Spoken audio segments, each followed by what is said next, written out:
8:40 here on the Big 550 KTRS. Aisha Sultan, St. Louis Post-Dispatch columnist, is with us.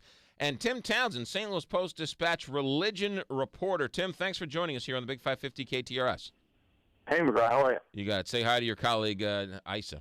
Oh, my God. He'll say hi to his colleague, Aisha. Aisha. He can say Isis or Aisha, whatever. Whichever works. I've never called you Aisha. I call you by your last name. Yes, he does. He's called me Sultan. Oh, yes. Well, then that's what I'm doing. Yeah, you know what? I knew that would be too easy of an out for you. Tim Townsend, one of my favorite people in the newsroom. Thank you so much for coming on to talk about this gift that keeps on giving, St. Stanislaus, Koska Church. What? You and I have a St. Stanislaus history. Yes, we do have St. Stanislaus history. What is going? This is a bombshell, Tim, that you reported that they're actually thinking about dropping the Catholic affiliation. Well, it's a little more complicated than that. The Catholic affiliation, at least the Roman Catholic affiliation, was dropped for them by the Catholic Church. Right.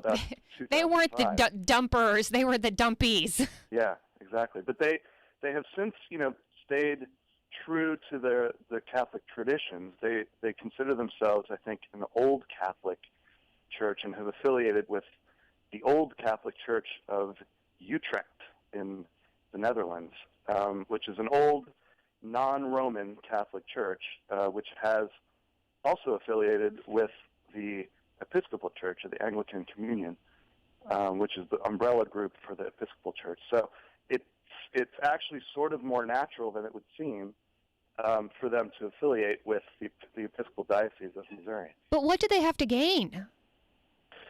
Well, what the argument is made by their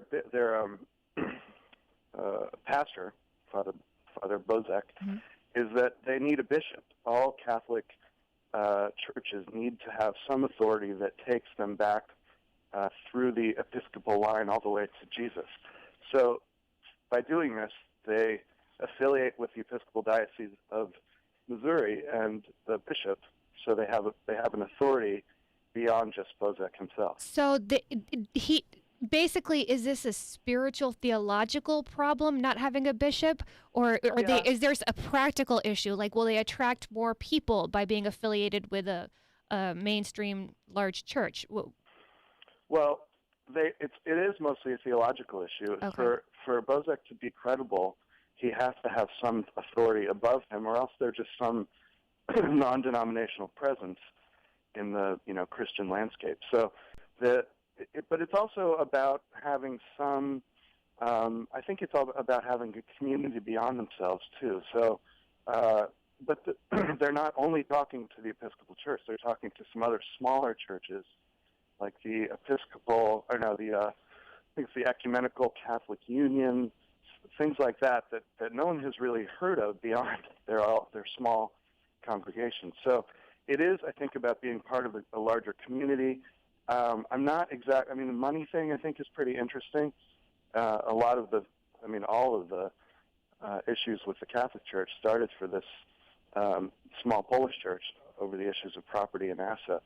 So it's sort of still out there what the Episcopal Church or any other church that takes them in gains from having them. Tim, the arguments have been laid out, but the struggle and the fight within the St. Stanislaus community has been legendary. We haven't heard quite a bit about that. Have they split apart, and so now the two sides don't meet anymore?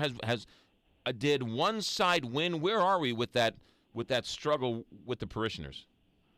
Well, I think what's happened for the most part, I mean, there is still a fairly large Polish presence there. But part of what's happened under Bozek is that he came in as kind of the savior to the Polish people after Archbishop Burke took away their priest, and so he kind of rode in on a white horse. But slowly over the years, he kind of changed things, and a lot of the traditional Catholic values that a lot of the older Polish parishioners had went away under Bozek. So he was much more welcoming of what has been called sort of disaffected Catholics. So he was welcoming of people who were divorced and remarried, not in the Catholic Church, or of homosexuals, or things like that, so that he attracted a much more diverse crowd that the older Polish generation was not super happy with, and so a lot of them left their longtime church. So a lot of what's happening at St. Stanislaus now is a whole bunch of people who value parts of the Catholic Church, but not the entire, all the teachings of the Catholic Church. So, it's a different place than it was 10 years ago when the whole battle began. Tim, I'm fascinated as to what do you think the reaction of the Archdiocese here is to this latest story? I mean, is this just spitting in their eye? Or is this sort of like a gnat that won't leave them alone, that they can't brush away?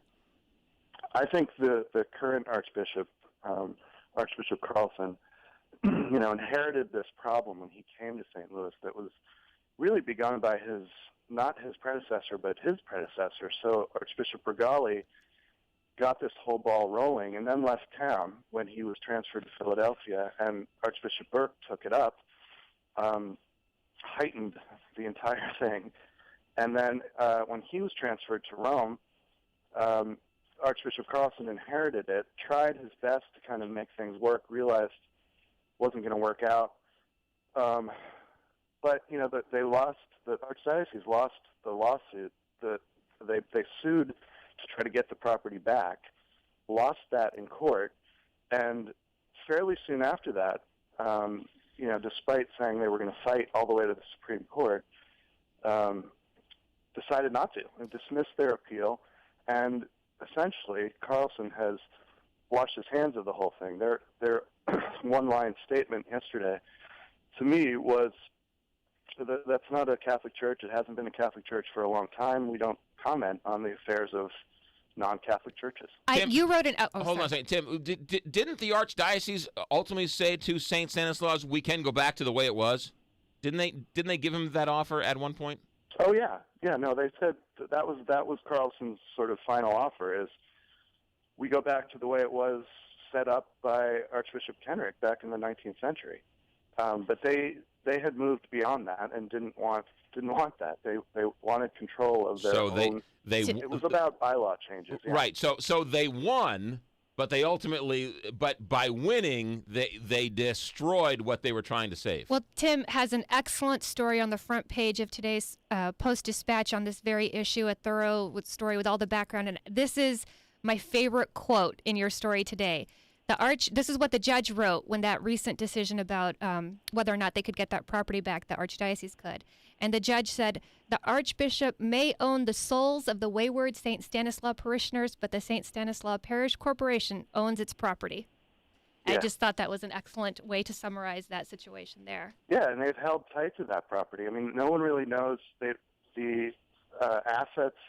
A long time ago, they were saying that the assets were about $1 million, and the property itself was worth about $8 million. But nobody has seen an outside audit of what that's actually worth, and so who knows how much money they're sitting on. They had to pay their lawyers with something. Yeah, Tim, last question for you. Does the Episcopal Church or any other organization have to accept St. Stanislaus, or can St. Stanislaus just sort of show up and one day call themselves an Episcopal Church?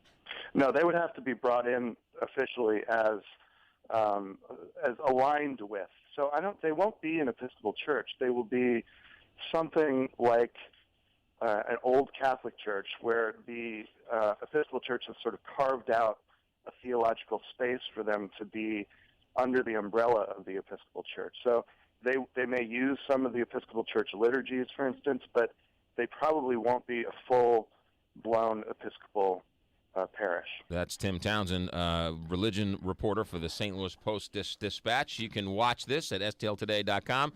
Tim, thanks for checking in. Appreciate it. See you guys. You got it.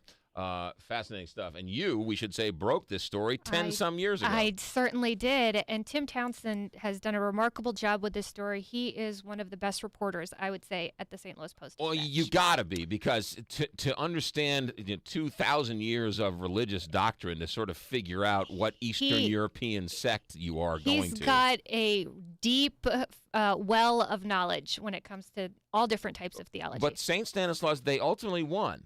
They did. But they had to destroy what they were trying to save it. This story has so many ironies that that's what makes it so great. What St. Stanislaus was destroyed, but they had to destroy it to save it. What if Rigali had never even brought this issue up? But nothing would have ever happened. Right, but the fact is that the Catholic Church, or the Archdiocese, ultimately said, let's just go back to the way it was. Yeah. And by that point... It was too late. It was broken. It was already broken. Yeah.